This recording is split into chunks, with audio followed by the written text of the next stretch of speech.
10월 16일 서울시 교육감 재보궐 선거를 앞두고 보수 진보 할 것 없이 후보 단일화 논의에 여념이 없습니다. 저희들이 진보 진영 후보 단일화를 위해서 정말로 열심히 뛰고 있는 한 분을 모시고 오늘 얘기를 나눠보려고 하는데요. 왜 진보 교육감 후보는 단일화가 돼야 하느냐? 그리고 이번 10월 16일 재보궐선거가 어떤 정치적 의미를 담고 있는지 좀 더 깊이 있게 논의해 봐야 하는 상황입니다. 시청자 여러분들이 어느 정도 관심을 가지고 있는지 지금 저희들은 가늠할 수 없지만 10월 16일 선거는 서울시 교육감을 다시 뽑는 것이 아니라 윤석열 정부에 대한 국민들의 평가가 그대로 반영될 가능성이 높기 때문에 정말로 정치적으로도 매우 큰 의미를 담고 있다, 이렇게 다들 생각하실 겁니다. 자, 오늘은 권혜진 서울민주진보 교육감 단일화 추진위원회 상임대표를 모시고 지금 현재 민주진보 진영의 단일화 문제가 어떻게 흘러가고 있는지에 대해서 여러분들과 함께 자세히 얘기 나눠보겠습니다. 어서 오십시오. 네, 안녕하세요. 권혜진입니다. 네, 반갑습니다. 네, 생각보다 반갑습니다. 젊으십니다. 아, 예. 활동을 엄청 많이 하시던데. 아, 그렇습니까? 예. 이제 민주진보 교육감 이렇게 지금 네. 이제 호칭은 통일을 했습니까? 어떻게 됩니까? 네, 지금 현재 저희는 민주진보 교육감 단일화라고 예. 해서 교육감 단일화라고 해서요. 중도 진영 혹은 또 민주 진영까지 포괄한 진보 진영까지 이렇게 합의를 봤습니다. 예. 예. 원래 지금 네. 우리 권 대표님은 네. 이제 교육운동 활동을 네. 오래 하셨던 거죠? 네, 뭐 2000년대부터 시작해서 학생권 문제부터 시작해서 네. 예전에 흥사당 교육운동본부 사무처장을 좀 계속 진행을 해왔었고요. 잠시 이제 서울시 교육청에 들어가서 대변인실에서 근무하다가 지금에 있어서 서울교육희망 네트워크 이제 대표를 맡고 있습니다. 그래서 교육운동 전반에 대해서 시민의 참여, 정책 참여를 시민들에게 끌어내는 과정들 이런 것들을 계속 해왔었다가요. 갑작스럽게 이렇게 차출될 것 같습니다. 예. 자, 지난 2년 반 네. 이제 윤석열 정부 네. 국정 운영하는 거 보면서 2년 반밖에 안 됐나요? 그렇습니까? 이제 지금 이제 딱 절반 정도 지나는 네. 거다, 뭐 이런 이야기 이제 많이 하고 있습니다. 그러니까요. 네. 자, 지금 전반적으로 평가하면 어떻습니까? 저는 뭐 이전에 2008년, 2007년부터 시작해서 이제 그 이명박 정부, 박근혜 정부 이런 과정들도 거쳐봤지만 뭐 개인적으로는 이명박 정부 하에선 광우병 촛불 때문에 구속도 당해봤고요. 참 이렇게 보수 정권이라고 이야기하는 것이 가지고 있는 성격이 진짜 보수일까? 저는 기득권 정치의 다름 아니다라고 생각하는데요. 이번 윤석열 정부는 좀 그 이전에 보수라고 이야기하는 정권과 좀 차이가 있는 게 뭐냐면 다른 건 아니고요. 예전에는 어떤 흐름이 발생이 되면 이거 음모론이 있는 거 아니야? 이건 무슨 기획 의도가 있는 거 아니야? 이런 부분들이 있을 텐데 지금은 사실상 아무런 생각이 없이 본인의 어떤 검찰 력을 동원해서 진행하고 있는 그 패밀리 정치 이상의 정치는 아닌 것 같다. 이게 보수에 기반한 그 통치를 하고 있는 것 같지도 않다. 이런 생각입니다. 근데 이 정도면 이제 국민들이 들고 일어나서 거리로 나가든 아니면 대통령이 뭐 하야를 하든 퇴진을 시키든 아니면 뭐 탄핵까지 이렇게 이제 자연스럽게 하고 있지 않습니까? 그렇죠. 그럼에도 불구하고 에너지가 모이지 않는다, 이런 부분은 어떻게 보시나요? 저는 그 이전의 과정 속에서 사실 이제 박근혜 정부 탄핵까지 가는 과정, 그 이전에는 이제 광우병 촛불이라든지 뭐 세월호라든지 수많은 이제 과정들이 있었는데 그런 과정 속에서 비춰보면 좀 이렇게 모여지지 않는다라고 하는 부분들에 대해서 저도 일단 동감을 하고요. 근데 이제 저는 그런 측면에서 한 가지 지점이 뭐냐면 예전에는 이제 정치권보다는 시민들 중심으로 이 탄핵의 과정이나 어떤 반대의 과정이나 이런 것들이 집결을 해왔는데 지금은 이제 정치권 중심의 과정으로 가는 것 속에서 어떻게까지 시민들이 중심이었고 정치권이 거기에 바라보면서 뭔가 흐름을 만들어왔던 과정과는 다르게 지금 좀 정치 중심으로 이제 이런 논의들이 좀 지속되어지는 과정들이 있는 것 같아요. 근데 그런 측면에서 시민사회가 상당한 부분 좀 책임을 좀 느끼어야 한다고 생각이 좀 들고 시민들이 직접 참여할 수 있는 자발적인 참여의 과정들이 조금 더 열려야 되지 않을까. 네. 그렇지 않은 부분들에 대한 고민들도 있습니다. 네, 실제 이제 호응이 좀 덜하다는 거는 많이 느끼시죠? 호응들은 마음속에서 많이 하는데 네. 내가 또 하나의 정파에 속해서 저 거리에 나가야 되나라고 하는 이런 고민들을 하고 있는 시민들도 굉장히 많은 것 같아요. 네. 그래서 그것을 어떻게 해체시키고 분노들을 어떻게 모아내는지에 대한 부분들이 예전에는 광장 중심으로 진행됐다면 지금은 이제 스픽스 같은 데가 엄청나게 그런 부분들도 대신해주는 부분들이 있기 때문에 저는 이런 것들이 언젠간 한번 임계점이 다가올 시간이 오지 않을까라는 생각 속에서 어떻게 전개될지에 대해서 좀 궁금하기도 합니다. 그래서 저희들도 이제 유튜브 채널을 운영하지만 유튜브 채널 때문에 실제로 거리에 나와야 할 시민들이 오히려 채널을 보면서 거기에서 댓글 달면서 자신의 의견을 다 표출하고 있으니까 오히려 바깥에서 거리에서 직접 시민들을 만날 수 있는 기회는 줄어들고 있다 하는 얘기를 하는데 어찌됐든 그것은 이제 상황에서 오는 일종의 당연한 결과이고 그럼에도 불구하고 이제 이 정권을 어떻게 국민들이 대하고 또는 심판해야 될 것인지에 대해서는 역시 느낌으로 보면 에너지가 많이 모이고 있지는 않는 것 같다. 이런 생각을 하게 됩니다. 네, 그런 부분도 있고요.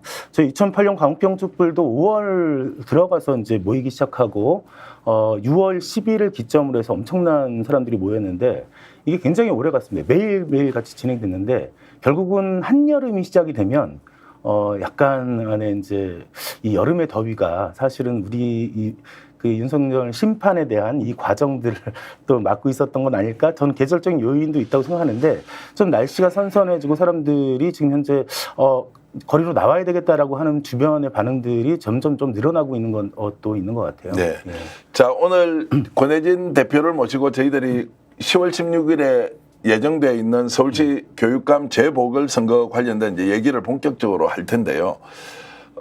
대법원 확정 판결 난 지가 이제 한 2주 정도 지났습니까? 2주요? 저는 한 일주일, 한 열흘 정도 지난 8월 29일이니까 지금으로 보면 한 13일, 2주 정도 가까이. 2주 가까이 지났는데, 야, 큰일 났다. 이제 서울시 교육감 선거 새로 뽑아야 한다. 조희연 교육감이 대법원 확정 판결로 억울하지만 어쨌든 자리에서 물러나게 됐고, 10월 16일로 이제 재보궐선거가 예정돼 있는데 확정돼 있지 않습니까? 네, 그렇습니다. 그럼에도 불구하고 분위기가 야 서울시 교육감 선거야.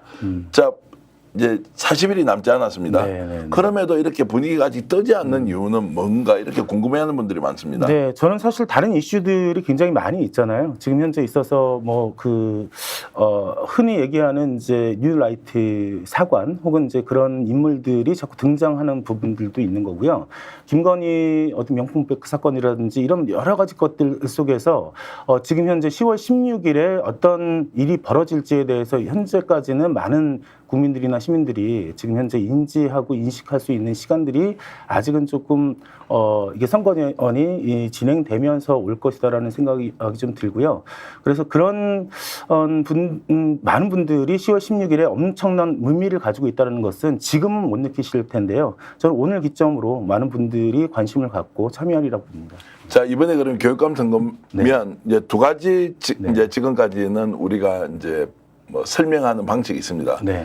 교육 전문가를 뽑는 선거인데 무슨 정치권이 개입을 하느냐라는 이제 하나가 있고요. 또 다른 하나는 교육감 선거라는 것 자체도 이미 정치적 성격을 가진 선거일 수밖에 없다. 왜냐하면 후보가 보수 후보이든 진보 후보이든 단일화가 되든 안 되든 정치적 성향을 보고 투표 행위를 하는 것이지 교육 정책만을 보고 투표하는 것은 아니다라고 이제 두 가지로 나뉘어서 우리가 설명을 하는데 특히 이번 10월 16일 재보궐선거는 어떤 성격으로 국민들이 판단할 가능성이 높습니까? 원론적으로 얘기하면 교육자치선거와 정당 선거가 구분되어 있는 건 맞죠. 근데 제가 보기에는 이제 이게 2018년부터 서울에서는 진행이 되어 왔었고요. 10년, 12년, 14년, 18년, 22년, 그리고 이번에 또 열리게 되는데요. 지금까지 뭐 보수나 진보나 교육이라는 것은 순수하게 정치와 무관해야지라고 하는 생각들을 갖고 계신 분들이 있겠지만 사실은 저희도 문영린 교육감, 보수 교육감을 또 지내왔었고 이런 과정 속에서 이 교육 정책과 교육의 과정들의 혁신적인 변화 이런 것들을 요구했던 것은 결국은 보수가 아니라 진보였구나. 이것이 결국은 정당과의 어떤 그 법적인 무관성들이 있겠지만 사실은 어느 순간에는 정당이 책임지는 선거로 가야 되지 않을까라는 생각도 하는 것도 있는 거고요. 그리고 이번 선거는 솔직히 말해서 이전의 교육감 선거와는 굉장히 판이하게 다른 것이 윤석열 정부에 대한 엄청난 분노나 이런 부분들을 현재 시험대로서 가동해서 볼 수 있는 리트머스 시험지 성격을 갖고 있다고 봅니다. 네. 예를 들자면 뭐 우리가 지방자치 선거에서 강서구청장 선거가 사실 작년에 있었던 거고요. 총선 전에 아주 자그마한 선거라고 사람들이 치부하지 않았습니다. 아주 정말 그 자그마한 선거에 정말 사람들은 어떻게 중간 평가를 해내느냐에 대한 부분들로서 엄청나게 많은 진영 싸움의 1대1 구도로 해서 전 국민의 관심을 가졌던 것처럼 그거보다 훨씬 더 큰 서울시 교육감 선거는 사실 진보냐 보수냐의 어떤 그 싸움에 판가름이 나야 되는 것이고 이것은 더 나아가서는 윤석열 정부가 정말 얼마나 이 부분에 대해서 정말 반성을 하지는 않겠지만 우리의 힘을 이 안에서 모여줘서 승리하느냐 아니면 패배하느냐. 저는 승리하는 것은 너무 당연하다고 생각하는 거고요. 만약에 패배했을 시 사실 이 선거를 준비해왔던 후보들이나 저희 추진이나 사실은 저희가 얼굴을 들고 달릴 수가 없을 거라는 생각이 듭니다. 그만큼 많은 사람들이 서울을 넘어서서 전국에서 굉장히 많은 관심들을 가져야 될 것이고 또 가져가고 있습니다. 제가 아까 이제 설명을 드리면서 네. 지금 국민들의 관심이 생각보다 높지 않다. 서울시장, 네. 서울시 교육감 선거가 높지 않다고 했던 것은 예. 자, 시기적으로 아직 40일밖에 남지 않았다고 했는데도 왜 관심이 없느냐라는 질문을 할 수도 있지만 네. 동시에 아직까지 관심을 보일 만한 상황이 오지 않았다. 네. 그리고 특정 시점이 되면 굉장히 큰 관심과 호응과 참여가 이루어져서 네. 실질적으로는 정치적으로 국민들이 가지고 있는 민심이 그대로 반영되는 네. 상황이 올 것이라고 이제 확신을 하시는 거죠. 앞으로는 시간이 다가오면 다가올수록 그렇게 네. 될 것이라고 생각이 들고요. 정당 선거 같은 경우에는 이제 우리가 단일화를 한다거나 아니면 내부 선거를 한다거나 이런 것들이 언론의 관심이 굉장히 많고요. 그리고 당원들 참여나 또 때로는 어떤 그 시민들의 참여까지 보장하는 과정들이 너무나 자연스럽게 진행되어 왔었습니다. 근데 이제 교육감 선거 같은 경우에는 정당 선거가 아니라는 한계 지점과 이런 것들이 있기 때문에 시민들의 참여가 사전에 어떻게 작동되고 열려 있는지에 대해서 많은 경험들이 있지만 사실 이것이 알려지지 않았거든요. 근데 이번 선거에서 보수는 잘 모르겠습니다. 여론조사 정도만 진행이 될 거고요. 진보 쪽에서는 저희가 추진위원회를 통해서 가입한 14세 이상의 서울 시민들이 이 단일화 과정에 직접 참여할 수 있는 과정들을 저희가 열고 있고요. 그 과정들이 지속이 되면 아마 관심도는 아마 폭발적으로 늘어나지 않을까라고 하는 예상을 하게 됩니다. 자, 그러면 아직까지 이제 시민들이 관심을 가질 만한 이슈가 생기지 않았고 네. 그러나 결국 이것이 정치적 성격을 가질 수밖에 없기 때문에 이제 상당히 이제 그 폭발적인 관심이 일어날 것이다. 이제 이렇게 예상을 하고요. 네. 자, 그러면 이제 구체적으로 좀 들어가 보겠습니다. 네. 이제 보수는 보수대로, 진보는 진보대로 이제 단일화를 추진하고 있고 서울민주진보 교육감 단일화 추진위원회 이제 권혜진 상임 대표이신데요. 네. 지금 현재 후보는 일단 몇 명이 등록해서 단일화에 나서겠다고 했습니까? 네, 지금 8분이 지금 나서고 계십니다. 근데 8분을 간단하게 말씀을 좀 네, 드리는 게 좋겠죠. 가나다 순으로 하면 강신만 그 전 정교조 부위원장 그리고 잠시만요. 네. 보고 말씀드리겠습니다. 예. 조희영 교육감 3기 혁신미래교육 추진단장을 맡으셨고요. 그리고 광노현 전 교육감이시죠. 그리고 진검다리 교육공동체 이사장이시고 김경범 서울대 교수이자 조희영 교육감 출범준비단 분과위원장을 맡으셨고 김영서 교사셨고요. 전까지 국가교육과정정책자문위원 그리고 교사노조연맹 위원장을 또 현직으로 갖고 계십니다. 김재홍 17대 국회의원 전 서울 디지털대 총장 그리고 안승문 전 서울시 교육위원 그리고 전 서울시 교육자문관을 역임하신 분이 계시고요. 정근식 전 진실화해위원회 위원장 서울대 명예교수, 홍재남 전 오리중학교 교장, 전 남부교육지원청 교육지원국장 이런 분들 8분이 출마를 하시겠다고 단일화 구도에 지금 현재 들어가 계십니다. 자, 후보자들은 뭐 당연히 이제 경쟁력을 갖추고 있다고 보고 이제 국민들, 시민들 또는 이제 민주진보 진영에 있는 분들은 이게 단일화를 해낼 수 있느냐 없느냐 이제 이게 관건이지 않습니까? 자, 단일화의 지금 진행 상황은 어느 정도가 있습니까? 현재 원래 저희가 일정을 지금 8월 29일 날 이제 어쨌든 대법원 판결이 이루어졌고 8월 30일 날 추진위원회가 구성이 돼서 계속해서 지금 현재 추진위원회에 많은 단체들과 개인들이 참여하고 계십니다. 자, 그리고 9월 4일까지 저희 8분이 들어오신 거고요. 9월 4일이라고 하면 지난주 아마 저 화요일일 거예요. 네. 그리고 이제 일주일이 지났습니다. 일주일 사이에 이제 9월 6일 날 저희가 이제 단일화 협상을 마무리 지으려고 했었었고요. 9월 6일이 안 돼서 이제 토요일인 9월 7일까지 마무리를 지으려고 했는데 그것도 일단 좀 무산된 상황입니다. 근데 지금 협의 중이라고 볼 수밖에 없고요. 9월 7일은 일요일 날 추진위원회 안을 저희가 후보들에게 제시한 바가 있고 그 과정 속에서 현재 최종적으로 지금 현재 후보들 8분이 자신에게 유리한 구도 속에서 어쨌든 간에 룰을 제시할 수밖에 없잖아요. 네. 어떤 분은 정책 전문가라고 생각을 하시고요. 어떤 분은 인지도가 좀 많다고 생각하시고요. 어떤 분은 조직이 좀 많다고 생각하실 수가 있을 것 같아요. 근데 이 세 가지 경우에 가장 최적화된 방식을 각자 최선의 방식을 제안하고 계십니다. 근데 각자 최선의 방식을 제안하시는 건 다르게 얘기하면 최악으로 가는 과정이다. 네. 라고 할 수밖에 없는 과정이죠, 현재 상황에서. 자, 그러면 이제 추진위의 공동대표로 상임대표로서 네. 대체로 어떤 룰을 을개로 이렇게 만들려고 지금 하고 있습니까? 그냥 제가 먼저 질문을 드려 일단 여론조사 들어가야 될 테고 네. 여론조사. 혹시라도 국민참여경선처럼 네. 시민참여경선단도 모집을 하는 걸로 되어 있습니까? 네. 두 가지가 현재 지금 현재 준비 중에 예. 있습니다. 근데 어떤 분들은 이제 여론조사 100%를 요구하시는 분들도 계시죠.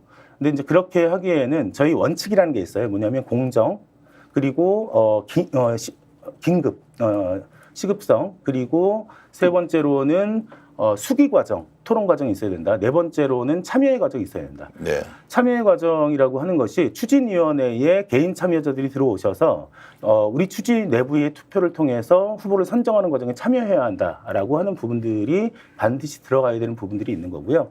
네, 그런 과정 속에서 현재 두 가지 룰이 제시되고 있는 상황이라고 보시면 자, 권 대표 말씀 들으면 네. 뭐 이 여론조사나 또는 국민참여경선 방식으로 하는 것은 원론적으로 반대할 사람이 아무도 없을 테고 네. 그러나 이제 좀 더 이제 속을 펼쳐보면 네. 여론조사 반영 비율을 몇 %로 할 것이냐. 네.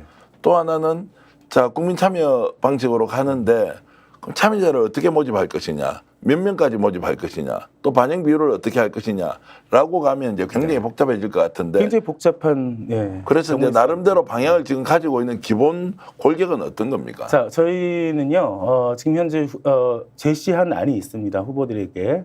일단 지금 8분이, 딜레마예요. 각 문제들이. 8분이 여론조사를 한다.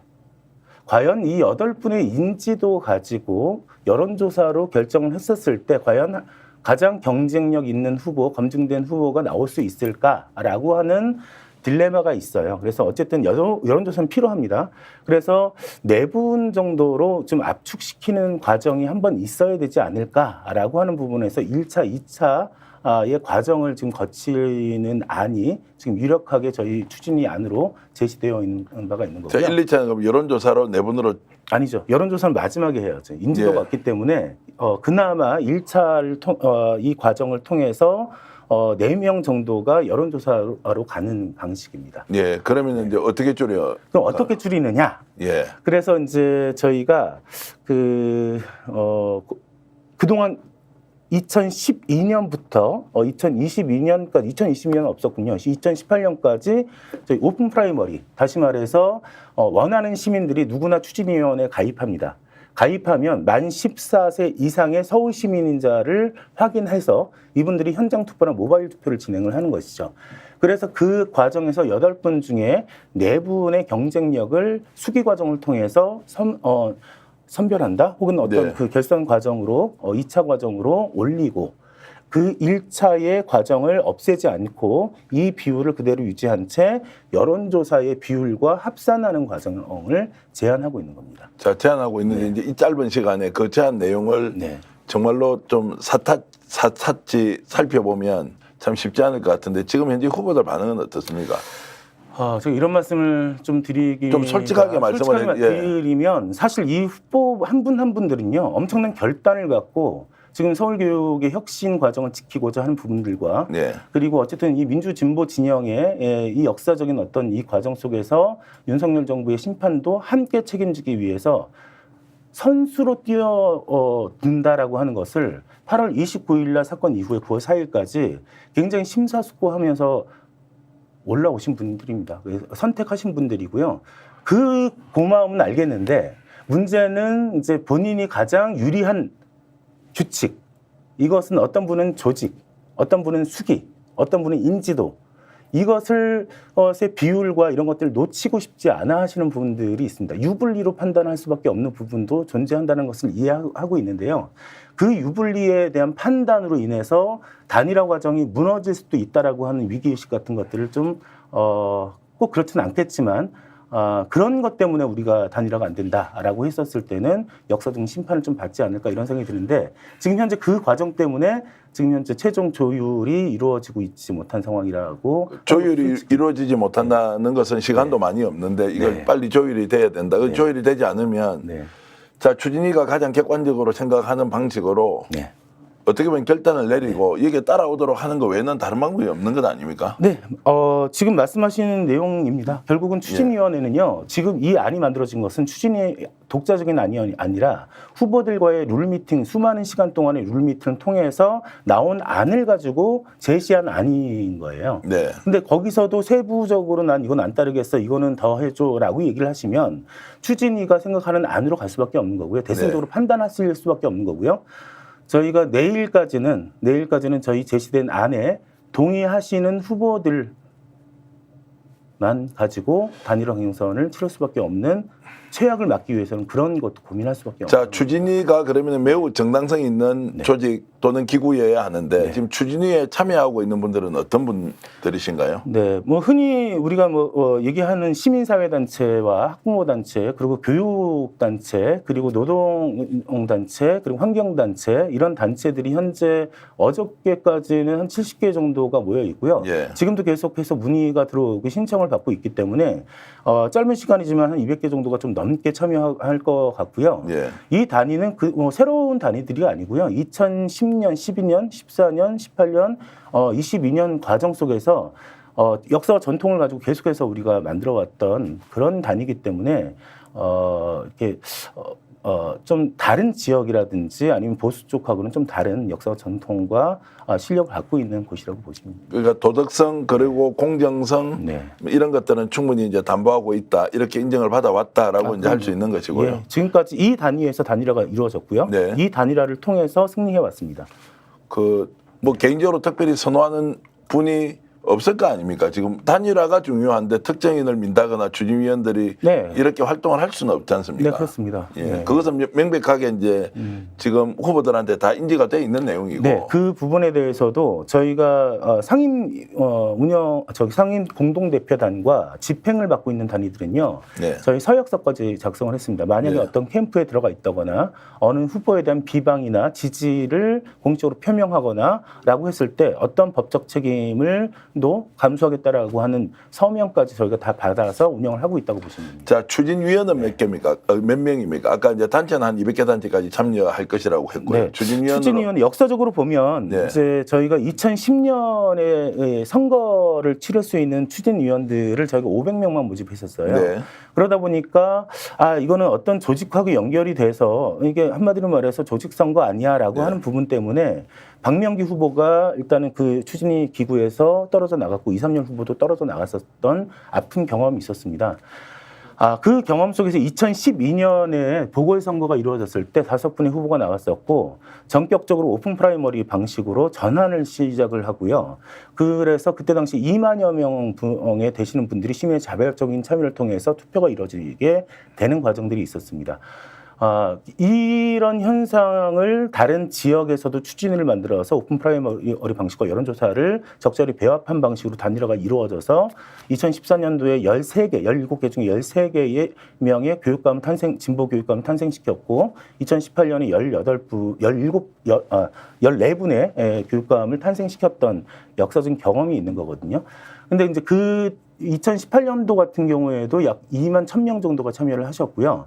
근데 지금 현재로서는 후보의 단일화 룰이 확정되지 않으면서 저희가 이것을 좀 홍보하는 데 있어서 매우 어려운 부분들이 있는데요. 현재까지는 500여 명 정도가 참여하고 계시고 오늘 내일부터 어쨌든 본격적으로 저희가 모집이 시작이 되면 기하급수로 늘어날 것이라고 생각합니다. 추진단은 일반 시민이 참여할 수 있고 네. 나는 여기에서 충분히 내용을 파악해서 내 의견을 전달해서 일단은 8명이 4명으로 줄이는 데까지는 네. 추진단에서 역할을 하는 거죠. 네, 맞습니다. 자, 그러면 이 방송을 보시는 분들 오늘 저희들이 계속 업로드 해놓으면 아마 10,000명 이상이 보실 텐데 참여하고 싶은 분들 어떻게 하면 됩니까? 혹시 지금 네. 인터넷이나 이런 데 가입할 수 있는 루트가 만들어져 있습니까? 네, 지금 저희가 올려드리긴 하겠지만 업로드 네. 하겠지만 현재로서는 네이버를 통해서 예. 2024 서울 민주 진보 교육감 추진위 이렇게 쓰시면 공식 블로그가 나옵니다. 공식 블로그를 통해서 저희가 가입 신청을 좀 받고 있다고 보시면 될 것 같고요. 2024 예, 2024 예, 한번 불러주십시오. 네, 서울 서울 민주 진보 민주진보 교육감 추진위. 교육감 추진위. 네. 자, 관심 있으신 분들은 2024 서울 민주진보 교육감 추진위를 네이버에 이렇게 단어를 입력하면 이제 공식 블로그가 공식 블로그에 나와 있고 거기에 가입을 하면 추진위원이 되어서 본인의 의사를 표현할 수 있다. 네. 이렇게 이제 돼 있다는 네. 거죠. 질의응답도 받고요. 네. 정책 제안도 받을 예정이고요. 네. 그리고 내부 토론회나 이런 것들을 지속적으로 보실 수가 있으시고요. 그리고 서울 시민 그리고 만 14세 이상의 청소년이라면 누구나 이 8분 중에 지금 현재로서는 1인 1표 하면 너무 좀 그렇잖아요. 한 3, 4명도 아니고. 네. 그래서 1인 다표, 다시 말해 2표가 될지 3표가 될지는 저희 참여하고 있는 후보들과 논의를 거쳐서 진행할 텐데요. 1인 2표 내지 3표 정도를 뽑을 수 있는 네. 권리가 생기게 됩니다. 자, 우리 제작진은 네. 댓글로 이렇게 자막으로 좀 넣어주면 좋겠는데 2024 서울 민주진보교육감 추진위. 자, 네이버에 서울 민주진보교육감 추진위를 입력하시면 거기에 블로그에 들어가서 추진위원으로 참여하고 후보를 결정하는데 아마 여러분들이 적극적으로 동참할 수 있다. 2024 서울민주진보교육감 추진위라는 단어를 기억하시고 자, 관심 있는 분들은 들어가서 본인의 참여 의사를 적극적으로 밝혀주시면 고맙겠습니다. 자, 그러면 내일까지 이제 내일부터 이렇게 이제 본격적으로 모집을 하고 후보 간에는 단일화 룰이 정해지지 않으면 추진위에서 지금 정한 대로 갈 가능성이 높다. 네. 네, 그러면은 거기에서 이제 반발이 있다 하더라도 시간적으로는 최악으로 가지 않으려면 네. 어쩔 수 없습니다. 예. 최악을 막는 과정, 차악이라도 선택을 네. 해야 한다면 지금 현재 추진위 안, 그것도 우리 후보들과 함께 논의했던 안에서 논의된 것이기 때문에 그 안대로 끌고 나갈 것입니다. 말씀 주신 거 좀 이제 정리를 하면 여론조사하고 국민참여 경선단. 네. 자, 성격은 자, 정확하게 다시 한번 정리하겠습니다. 네. 8명 후보를 4명으로 줄이는데 거기선 추진위원회가 가지고 있는 블로그에서 추진위원들이 결정한 대로 4명이 일단 4명으로 줄어들고 4명이 정해지면 여론조사와 그리고 국민참여 경선인단의 참여를 통해서 비율을 통해서 예. 섞는데 이제 비율은 지금 현재 결정이 된 바가 맞아요. 없는 거죠. 예. 그것은 좀 더 논의를 해야 된다. 여론조사와 국민참여 경선 두 가지를 가져가는데 네. 그러면 여론조사는 여론조사 회사에 맡기면 될 것이고 네. 자, 국민참여 경선 같은 경우는 이제 경선인단을 모집하는 숫자가 이번 선거에 대한 국민들의 관심이 얼마나 큰지 네. 이런 것들을 가늠할 수 있지 않습니까? 그렇습니다. 그럼 몇 명 정도 지금 모집하는 게 목표입니까? 일단 정확하게는 국민 참여 경선은 아니고요. 네. 추진이 개인 참여자라고 할 수밖에 없는 네. 그 법적인 부분이 있어서요. 선거법과 어쨌든, 관련된- 선거법과 관련돼서 예. 그렇게 말씀드리고요. 저희는 일단 지금 그동안은 한 2만여 명 정도가 참여해왔던 과정이라고 보고 근데 너무 시간이 좀 짧기 때문에 사실은 그만큼 모일 수 있을까라고 생각하지만 최소한 5천에서 1만 명 정도는 최소의 목표가 될 것 같고요. 네.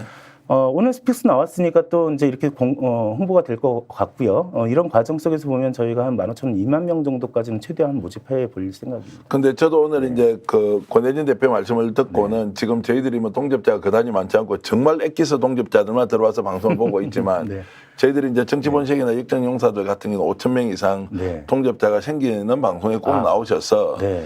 추진단을 모집할 때는 네. 별도로 좀 적극적으로 홍보를 하면 저희들이 아시는지 모르겠지만 일조회수가 100만 회가 넘는 네. 유튜브 채널이 잘 없습니다. 저 그거 보면 놀랐습니다. 예, 축하드립니다. 아닙니다. 뭐 축하를 구독자가 이제 100만이 아니고 네. 일조회수가 매일 이제 100만 회 정도 나오는 유튜브 채널은 잘 없는데 그렇죠. 네. 저희들이 아마 추진단하고 협의가 좀 되면 자막이나 국민경선인단 네. 모집하는 것을 적극적으로 좀 저희들도 동참해서 네. 많은 분들이 참여해서 의견을 내는 것이 얼마나 중요합니까? 네, 그게 바로 민주주의의 원칙이고 시민 네. 참여를 통해서 만드는 과정의 원칙이죠. 네. 예. 그래서 저희들도 아마 추진단과 협의가 되면 이제 여러 방송에서 이 내용을 알리고 국민들의 좀 적극적인 참여, 아까 말씀하셨듯이 선거법상으로 지금 국민경선이라는 말은 못 쓰니까 네.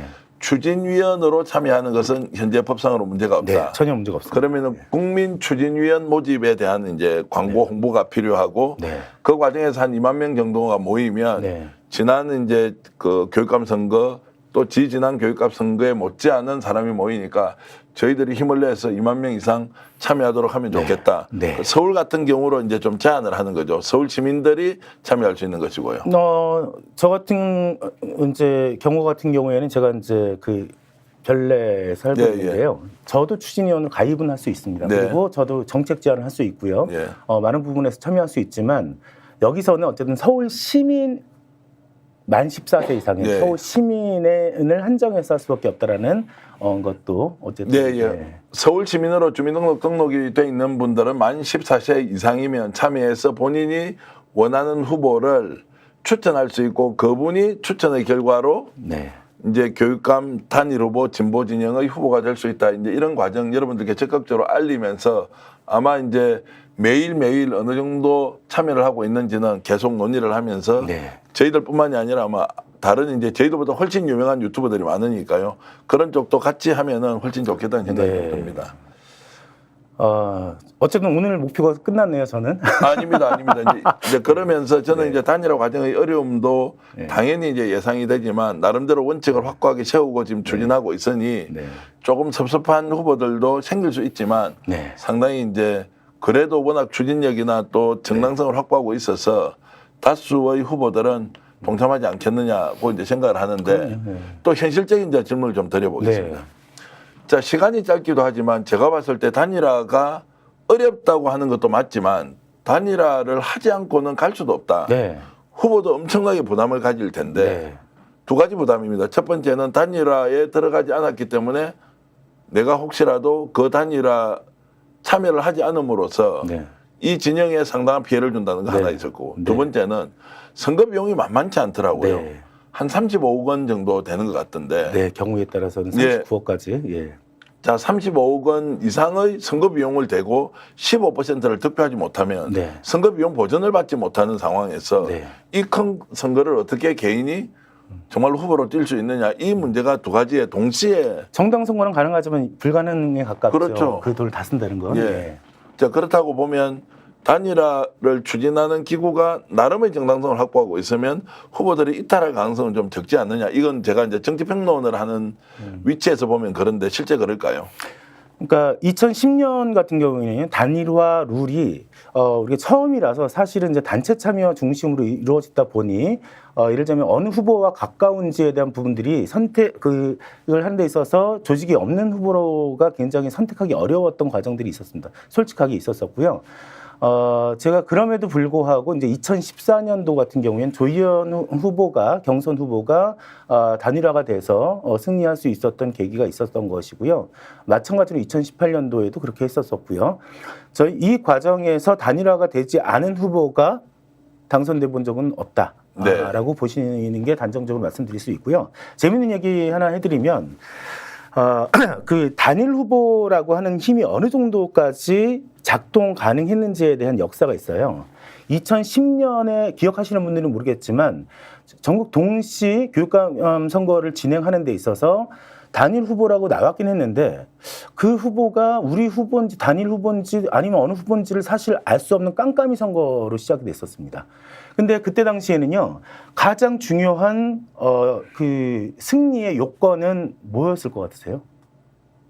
뭐 답을 해주시죠. 예. 뭐였냐면 기호를 1번 뽑냐 못 뽑냐였습니다. 네. 기호 1번을 뽑으면 로또처럼 당선이 되어졌던 시기였었어요. 네. 그런데 우리 후보 분께서는 누구라고 이름 말씀을 안 드리겠지만 우리 후보께서는 민주진보 단일 후보는 그때 당시에 2번도 아니고 3번도 아니었고요. 4번도 아니었고 7번을 뽑았어요. 네. 7번을 뽑으면 사실상 선거운동을 해봐야 소용이 없는 선거라 다름없는 당시의 결과치들이 그렇게 나왔었습니다. 그런데 어떻게 1.4% 차이로 극적으로 당선이 됐느냐라고 하는 부분에 있어서 당시에는 자유한국당인가요? 아니면 새누리당인가요? 네. 그쪽 당에서는 아마 기호 4번인 김영숙 후보를 밀다가 이게 4번으로서는 더 이상 지지율이 오르지 않네. 이원희 1번 후보가 압도적으로 지금 1위를 달리고 있으니 지지를 바꿉니다. 물론 이제 공식적 지지는 아닙니다만. 네. 그런 과정에서 사실상 이원희 후보가 압도적으로 당선될 것이다라고 다들 예상했지만 저희가 민주진보 단일 후보라는 것을 민주진보 단일 교육의원 선거도 8개 지역이 있었었거든요. 그 6개 지역에서 패키지 선거운동을 같이 진행을 했었습니다. 극적으로 그런 과정들을 통해서 민주진보 단일 후보가 존재하고 있다는 것을 선거 기간 내내 정말 열심히 알려냈고요. 그 과정 속에서 막판 1.4% 차이로 당선이 됐습니다. 네. 근데 2014년도에 보면 더 재밌는 게 뭐냐면 조희연 후보라는 분이 가지고 있었던 인지도는요 3%로 시작합니다. 근데 지지율로 보면 고승덕 후보라는 분 아마 기억을 하실 텐데요. 고승덕 후보가 30% 내외에서 압도적으로 1위를 달리고 있고요. 현직 교육감이었던 문영린 후보가 18% 20% 정도로 2강을 가지고 시작을 했던 그런 과정들이 있었습니다. 정리하자면 그 과정 속에서 조희연 후보가 당선될 수 있었던 가장 큰 요인, 민주진보 단일 후보였다. 그거 외로는 아주 자잘한 여러 가지 요인들도 있겠지만 그것이 갖는 힘은 굉장히 중요한데 여기서 분열이 되어진다? 보수처럼 사실 우리도 공멸할 가능성이 있는 것이죠. 네. 네. 자, 그러면 이제 보수 쪽 단일 후보 문제에 대해서는 어떻게 보십니까? 지금 단일화 논의가 한참 시작되고 있고 또 기자회견도 하고 이런 걸 봤습니다. 보수도 이번에는 단일 후보가 될 가능성이 있다. 지금까지 교육감 선거는 진보는 단일 후보였고 보수가 분열해서 단일 후보인 진보 진영에서 계속 당선이 됐다. 이런 이제 저희들이 이제 맞습니다. 경험이 있지 않습니까? 네. 이번에 이제 단일 후보가 될 가능성이 높다 이렇게 보십니까? 보수 쪽에서는 한번 비슷하게 성공한 게 2012년 보궐선거에서 문영린 후보가 사실상 단일 후보화 되어졌던 과정 속에서 승리했던 경험이 한 번 있었던 것이고요. 단일화가 얼마나 중요하냐라고 하는 것이 그래서 나타나는 것이죠. 보수 쪽도 사실 학습 효과가 있기 때문에 이번에 단일화가 될 가능성이 있다라고 보지만 네. 진보 쪽이랑 비슷하게 단일화하기 위해서 시간이 부족한 부분들이 있고요. 두 번째는 어떤 게 있냐면 단일화 추진기구가 나뉘어져 있습니다. 그래서 그쪽에서는요, 저희하고 좀 전혀 다른 방식으로 운영을 하더라고요. 어떤 방식으로 운영하냐면 저희는 후보들을 모시고 후보들의 생각들을 최대한 담아내는 원칙을 저희는 삼고 있는데 그쪽은 이미 하나의 안, 예를 들면 여론조사 100% 며칠까지 이런 식으로 하고 들어올래 말래 이렇게 하다 보니까 유불리에 따라서 들어갈지 말지를 고민하고 있는 후보들이 있어서 단일화가 어려운 측면이 하나 있고요. 단일화가 가능하다라고 하는 측면에 하나 있어서는 현재 나경원 의원이라든지 국민의힘 쪽에서 과도하게 일단은 지금 현재 후보를 정리하고 있고 그동안 계속해서 박선현 후보가 보수의 후보로서 여성 후보로서 선전해왔던 후보인데 결국은 그 박선현 후보가 불출마 선언을 하게 되는 과정들이 있어서 결국 제가 보기에는 단일화를 할 가능성이 조금은 높아졌지만 어쨌든 그 어떻게 될지는 모른다. 하지만 그거와는 별도로 우리는 단일화는 무조건 해야 한다. 그것이 네. 제일 원칙이고 승리 요인이다. 자, 보수 후보 진보가 단일화가 됐습니다. 네. 1대1 구도가 만들어졌을 경우에 이번 선거 네. 과거의 경험으로 보면 보수가 단일 후보 됐으면 진보 후보를 이겼을 것이다라는 우리가 이제 예상을 네.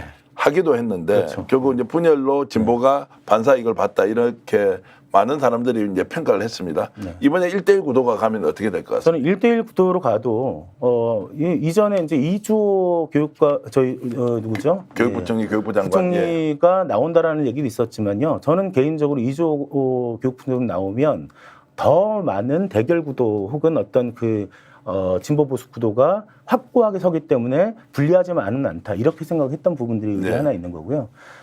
그리고 결국은 1대1 구도로 갔었을 때 사실은 우리가 훨씬 더 선명하게 우리의 주장들을 펼칠 수 있는 부분들이 있다라고 하는 것들이 있고요.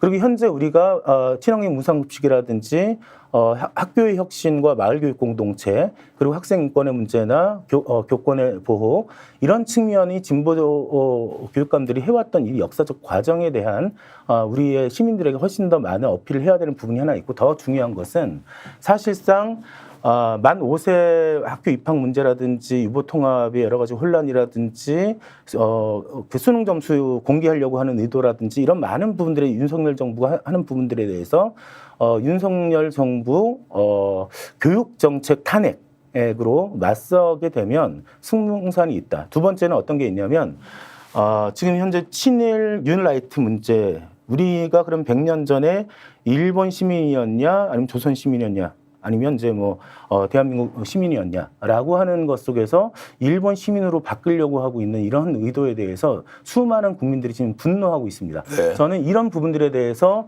명확한 구도를 형성해 나가면 충분히 승산이 있지 않을까라고 하는 생각이 있습니다. 네, 어쨌든 이제 10월 16일로 예정되어 있는 서울시 교육감 재보궐선거가 결국에는 정권 심판의 성격을 가질 수밖에 없다. 보수 진보 후보가 단일 후보로 맞선다 하더라도 진보 후보가 승리할 가능성이 높다고 지금 이제 권혜진 지금 단일화 추진위원회 상임 대표께서 말씀을 하고 계시고요. 예규님께서 글 주셨는데요.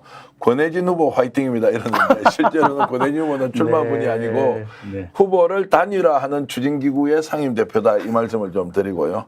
네. 그리고 추진위에 꼭 가입해야 되겠네요. 주변에 널리 알릴게요. 꼴꼴꼴님께서도 이렇게 글을 주셨는데 사실 오늘 이 방송은 저희들이 스픽스의 구독자 또 애청자 여러분들이 봐주시는 것도 있지만 제가 하나 원하는 것은 교육감 후보로 출마하신 분들이 꼭 이 방송을 봐야 한다. 네. 개별적으로는 권혜진 대표와 대화를 하고 공적인 의견을 주고받았을 것이지만 오늘 말씀을 쭉 들어보면 결국 특정 후보를 미는 것도 아니고 후보 단일화는 반드시 되어야 하고 그렇게 해서 1대1 구도를 만든다 하더라도 결국에는 진보 교육감 후보가 당선될 것이라는 이 프로세스에서 특정인을 염두에 둔다거나 또는 특정인의 유불리를 따지면서 지금 후보를 선출하는 규칙을 만들지 않고 있다는 것은 제가 인터뷰를 하면서도 확신을 하는 바이기 때문에 웬만하면 추진위에서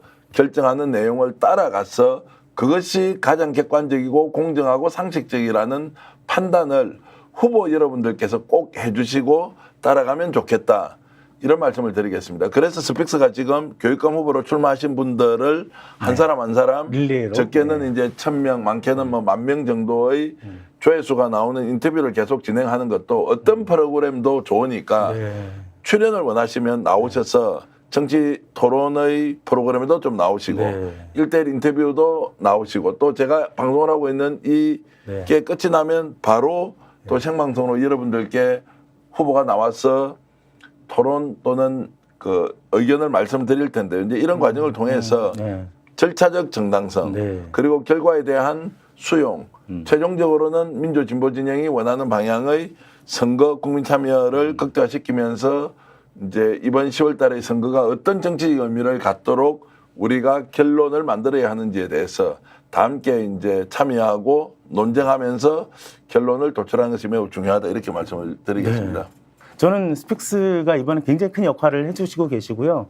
저희가 어쨌든 후보 모두를 이렇게 자신의 정견과 또 경쟁력을 또 이렇게 만들어가는 과정 속에서 굉장히 중요한 역할을 지금 현재 해주시기 위해서 너무 감사드린다는 말씀 드리면서 제가 후보분들도 아마 이거 보시면서 좀 이렇게 그 지금 아까 전에 대표님께서 말씀하셨던 이 내용에서 좀 인지하셨으면 좋겠다는 부분들이 뭐냐면 일말의 우려입니다.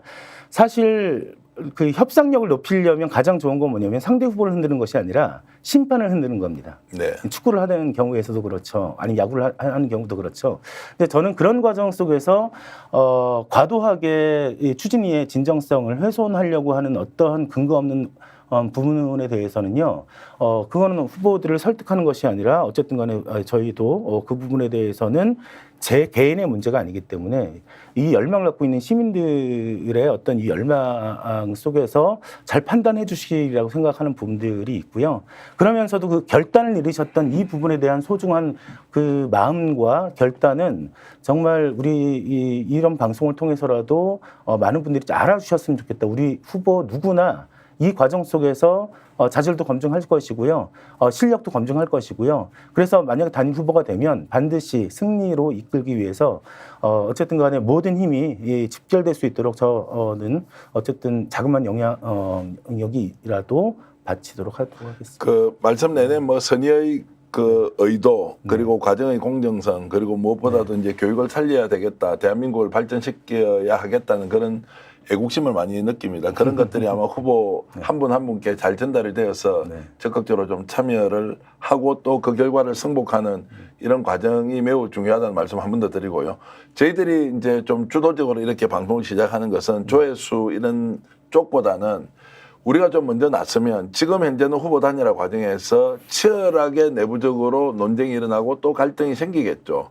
그러나 어느 시점이 되면 그 서울민주진보교육감 추진위원으로 시민들이 2만 명 이상 참여해야 될 때는 저희들뿐만이 아니라 저희들보다 훨씬 더 유명하고 큰 유튜브 채널도 있고 또 저희들과 비슷하게 활동하시는 많은 유튜버들이 구독자나 또는 조회수에 좀 보다는 실제 참여를 좀 많이 시킬 수 있도록 저희들이 온라인의 공간에서 적극적으로 활동하는데 저희들이 조금 먼저 나설 테니까 저를 알고 계신 유튜버 여러분들 또 저를 잘 모르지만 유튜버를 운영하시는 분들은 무엇보다도 서울 시민들 중에서 민주진보교육감 단일 후보 추진위원으로 갔을 때 정말로 이렇게 고생하시는 상임대표 또는 추진위원 한 분 한 분을 위해서 사람들을 좀 참여하도록 이끌어주는 것은 매우 중요한 우리 유튜버의 역할이 아닌가 이 말씀을 드리면서 2만 명 모아봅시다.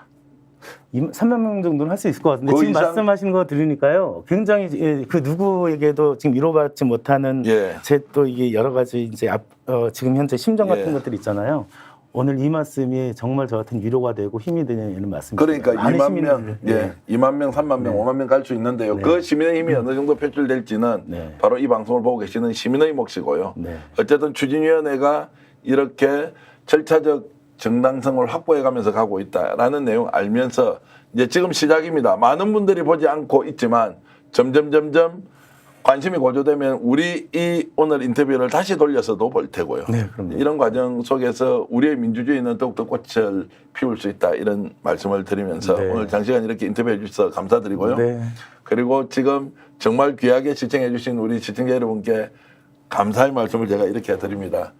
기획된 프로그램은 아니지만 그래도 이런 방송 보시면서 우리가 민주주의를 위해서 얼마나 열심히 뛰고 있는지 또 스픽스가 여러분들과 함께 손잡고 더 좋은 대한민국을 만들기 위해서 혁신, 균형, 정의라는 기치를 걸고 열심히 달리고 있다. 이런 말씀 한 번 더 드리면서 오늘 그 권혜진 교육감 단일 후보 추진위원회 상임 대표님께도 감사드리면서 시청자 여러분들께 더 큰 감사 인사드립니다. 시청자 여러분 고맙습니다. 감사합니다.